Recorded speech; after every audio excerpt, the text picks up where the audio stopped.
رمضان شریف قریب آ رہا ہے، اپنے اللہ سے صلح کر لو. بولو سب رمضان شریف کے روزے رکھو گے نا انشاءاللہ؟ یاد رکھیے، تراویح پوری پڑھیے، رمضان شریف میں روزے رکھیے، عبادت کیجئے.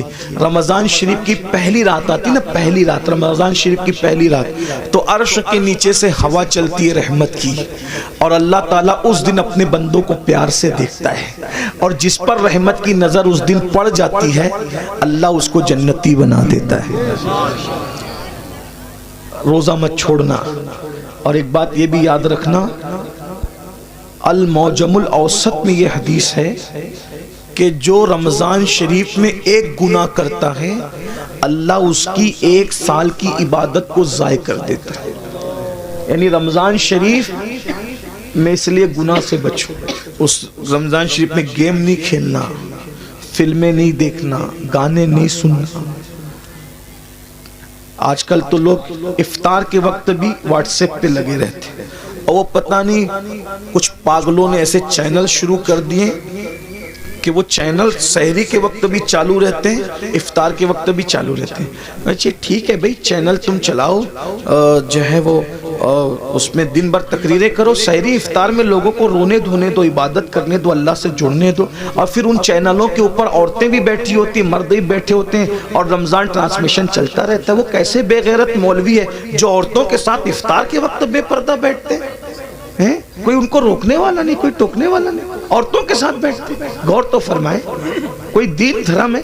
عورتوں کے ساتھ بیٹھ کے تم دین سکھاؤ گے؟ عورتوں کے ساتھ بیٹھنا کیا ہے؟ امام ابن الجوزی لکھتے ہیں کہ کسی نے کہا یا رسول اللہ اگر کوئی عورت کے ساتھ اکیلے بیٹھنا چاہے تو آپ کیا فرماتے ہیں؟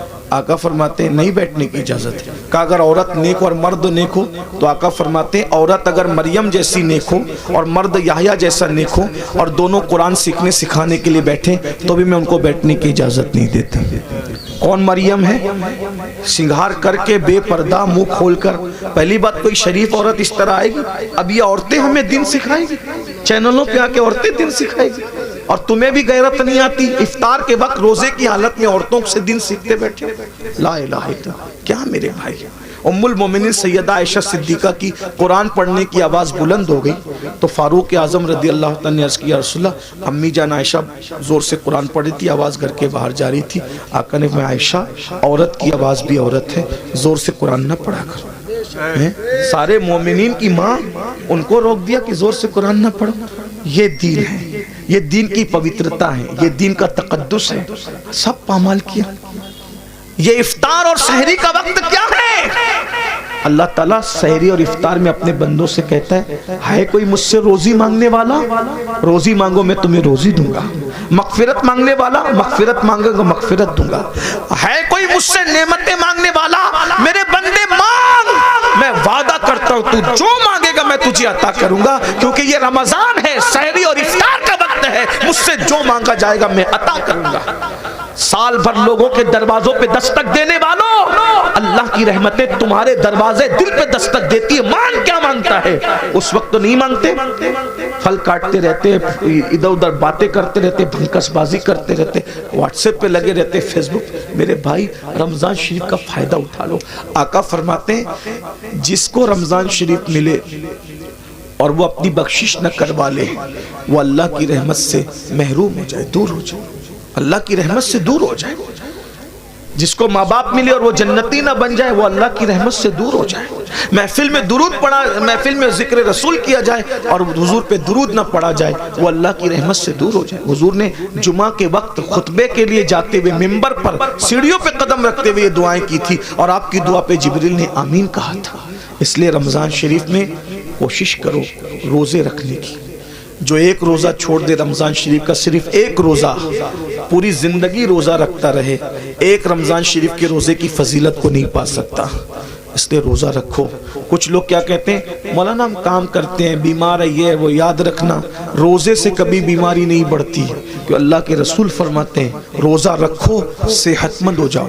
آج کی جو جدید تحقیق تو آتی رہے گی، لیکن جدید تحقیق کیا کہہ رہی ہے پتہ ہے؟ جدید تحقیق کہہ رہی ہے جتنا بھوکے رہو گے اتنا صحت مند رہو گے. یہ جو فاسٹنگ واسٹنگ کے جو چکر سب ڈاکٹر لوگ بیان کر رہے ہیں، یہ آج بیان کر رہے ہیں، میرے نبی نے 1450 سال پہلے بیان کیا۔ ایک مرتبہ ایسا ہوا، میری امی کی ہاتھ کی ہڈی ٹوٹ گئی، تو میں امی کو آپریشن کروانا تھا، تو میں گیا۔ تو مالیگاؤں میں ایک ڈاکٹر ہے، جین ڈاکٹر، وہاں آپریشن تھا امی کا۔ تو میں گیا تو لوگوں نے بتایا کہ یہ جو ہے وہ فلاں ہے۔ تو اس نے اپنے کیبن میں بلایا، تو کیبن میں بلا کر کے بٹھایا، تو اس نے کہا اپنے جو اس کا دواخانے میں جو بندہ تھا اس کو بلا کہا کہ پانی لاؤ، چائے لاؤ سر کے لیے۔ تو میں نے کہا کہ ہم پانی نہیں پیئیں گے، چائے بھی نہیں پیئیں گے۔ تو کہا کیوں؟ تو مجھے ایسا لگا کہ یہ جین ہے، اگر میں اس کو نہیں بتاؤں گا تو یہ کہیں بدگمان نہ ہو جائے، تو اسلام سے بدزن نہ ہو جائے کہ یار دیکھو یہ مسلمان لوگ ہماری چائے بھی نہیں پیتے۔ تو میں نے کہا میں چائے اس لیے نہیں پیوں گا، میں روزے سے ہوں۔ تو اس نے کہا کیا رمضان آ گیا آپ لوگوں کا؟ میں نے کہا نہیں، رمضان نہیں آیا ہے، ہمارے نبی صلی اللہ علیہ وآلہ وسلم کی سنت ہے کہ ہمارے نبی ہر مہینے کی 13، 14 اور 15 تاریخ کو روزہ رکھتے ہیں، تو ہم لوگ بھی روزہ رکھتے ہیں، ہر مہینہ ہم لوگ روزہ رکھتے ہیں رمضان شریف کے علاوہ، یہ ہمارے نبی کی سنت ہے، اور اس کی بڑی فضیلت ہے۔ ہمارے نبی صلی اللہ علیہ وآلہ وسلم نے فرمایا کہ یہ جو روزے رکھتا ہے 3 روزے، تو اس کو پورا مہینہ روزہ رکھنے کا ثواب ملتا ہے۔ یعنی اگر جو مہینے میں 3 روزے رکھ لے، 13، 14، 15، اس کو ایام 20 کہتے ہیں، تو اگر 3 روزے رکھ لے تو پورا مہینہ وہ روزے دار شمار ہوگا۔ تو اس طرح ہم لوگ جو ہے وہ 3 روزے رکھ کر پورا مہینہ ثواب کمانے کی لالچ میں روزہ رکھ لیتے ہیں۔ اس نے کہا سر میں آپ کو ایک بات بتاؤں، یہ آپ مجھے ابھی بتا رہے ہیں، لیکن ہمارے علم اور نالج کے مطابق اگر مہینے میں کوئی 3 دن اس طریقے سے 12 گھنٹہ بھوکا رہ جائے نا، تو اس کو زندگی میں کبھی کوئی بیماری نہیں ہو سکتی، کیونکہ اس کا پیٹ جو ہے اس کو راحت ملے گی۔ وہ بہت لمبی چوڑی اس نے سمجھانے کی کوشش کی، پھر اس کا سینہ بلغم سے پاک ہو، وہ بہت اس نے مجھے دیر تک سمجھایا۔ میں نے کہا یہ سب تو اپنی جگہ ہے، ہم اس لیے نہیں رکھتے، ہم صرف اس لیے رکھتے ہیں ہم نفع و نقصان کے سوداگر نہیں ہیں۔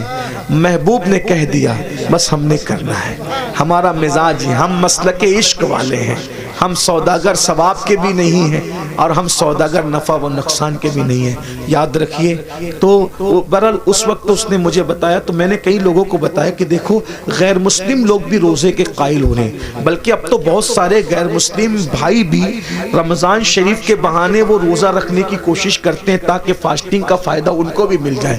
لیکن ایک بات آپ کو بتاؤں، ہم سائنسی فائدہ حاصل کرنے کے لیے روزہ نہیں رکھتے، ہم تو یار کی رضا کے لیے رکھتے ہیں۔ اور میرا اللہ فرماتا ہے، آئے ہائے کیا بات کہی میرے اللہ نے، اللہ فرماتا ہے روزہ میرے لیے ہے اور میں ہی اس کی جزا ہوں، یعنی ہر نیکی کا ثواب ہوگا اور روزے کی اجر کیا ہے؟ ذات الہی کا دیدار ہوگا۔ اسی لیے آقا فرماتے ہیں روزے دار کو 2 خوشی ہے، 2 خوشی کیا؟ ایک افطار کے وقت اور لقائے رحمان کے وقت، یعنی اللہ کا دیدار نصیب ہوگا روزہ داروں کو۔ اللہ جنت میں روزہ داروں سے بے حساب ملے گا، بے حساب ان کو اپنا دیدار، اور بے حجاب اللہ ان کو اپنا دیدار عطا فرمائے گا، بے حجاب، بے پردہ۔ سوچو تو صحیح، جب اس کا نبی اتنا خوبصورت ہے تو اتنے خوبصورت نبی کو بنانے والا خدا کے حسن و جمال کا عالم کیا ہوگا۔ جب اس کا یوسف اتنا خوبصورت ہے تو یوسف کو بنانے والے خدا کے حسن و جمال کا عالم کیا ہوگا۔ کیا مزہ آئے گا جب اپنے اللہ کا جنت میں دیدار کریں گے۔ لیکن کون کرے گا؟ جو جنت میں جائے گا، جو جنت میں جائے گا ہی نہیں اس کا کیا حال ہوگا۔ اس لیے توبہ کیجئے، توبہ کے دروازے کھلے ہوئے، استغفار کیجئے، اللہ کو منائیے، اللہ کو راضی کیجئے، اللہ سے صلح کیجئے۔ دیکھو اگر آخرت کی تیاری کرو گے تو بھی دنیا سے جانا ہے، نہیں کرو گے تو بھی دنیا سے جانا ہے۔ اللہ ناراض رہے گا، ہڈیاں بھی قبر میں پگھل جائے گی، کیڑے کھا لیں گے، سانپ بچھو ڈسیں گے، اور قیامت تک جو ہے وہ سانپ بچھو ڈستے رہیں گے۔ اور اگر اللہ کو راضی کر لیا کفن بھی میلا نہیں ہوگا انشاءاللہ، کفن بھی میں اللہ کو راضی کر لو، روزے رکھو، فرائض واجبات پر عمل کرو، آج سے پہلے جو ہوا اس سے توبہ کر لو۔ اللہ تعالی ہم سب کو توفیق عطا فرمائے۔ ہم سب توبہ کرتے ہیں سب مل کے، زندگی بدلیں گے انشاءاللہ۔ پہلا کام کیا کرنا ہے ابھی سے؟ نماز شروع کرنا ہے، کل سے نہیں، آج سے نہیں، ابھی سے۔ اور ابھی سے کیا؟ جب انیس المشائخ کا خطاب ہوگا اس کے بعد دعا ہوگی، تو جن کی عشاء باقی ہے وہ پہلے گھر جا کے عشاء پڑھیں گے، اور سنی سے العقیدہ امام کے پیچھے جماعت کے ساتھ نماز شروع کریں گے فجر سے۔ عشاء بھی پڑھو، فجر بھی پڑھو، اللہ سے دعا کرو، اللہ پاک آنے کی نیت کرنا میرا کام ہے، اپنے کرم سے بلانا تیرے کرم پر ہے۔ دیکھو وہ ضرور بلائے گا، نیت کرو، سچی نیت کرو۔ اگر سچی نیت کر کے فجر میں سو گے نا، کتنے بھی تھکے رہو گے، آدھے گھنٹے بعد بھی تمہاری آنکھ کھلے گی۔ جب ٹرین پکڑنے کے لیے آنکھ کھل سکتی ہے تو نماز کو جانے کے لیے آنکھ کیوں نہیں کھل سکتی؟ بس بات اتنی ہے، ٹرین کی اہمیت دل میں ہے کہ ٹرینیاں چھوٹ نہ جائے تو آنکھ کھل جاتی ہے، تو نماز چھوٹ نہ جائے تو بھی آنکھ کھلے گی۔ جب انسان ایگزام دینا ہوتا ہے نا، تو ایگزام دینے والے بچوں کو نیند نہیں آتی۔ جب ایگزام کے لیے دنیا کی کامیابی کے لیے اٹھ سکتے ہو تو آخرت کی کامیابی کے لیے بھی تو اٹھ سکتے ہیں نا۔ جس دن نماز کی اہمیت پتہ چل گئی اس دن انشاءاللہ ہمیں کسی کو اٹھانے کی ضرورت نہیں پڑے گی، ہم خود اٹھیں گے۔ آئیے سب مل کر، سادات کرام، علماء کرام، ہمارے انس میاں صاحب کی بلا اور بھی سادات علماء موجود ہیں، بڑے بڑے علماء موجود ہیں، ان سب کی موجودگی میں ہم سب مل کے اللہ کی بارگاہ میں توبہ کریں۔ پڑھیے استغفر اللہ، دل سے پڑھیں، اس کی طرح بنی اسرائیل کے جو شخص نے ندامت کے ساتھ توبہ کی اس کی طرح پڑھیے استغفر اللہ، استغفر اللہ ربی من کل ذنب واتوب الیہ، لا الہ الا اللہ محمد الرسول اللہ۔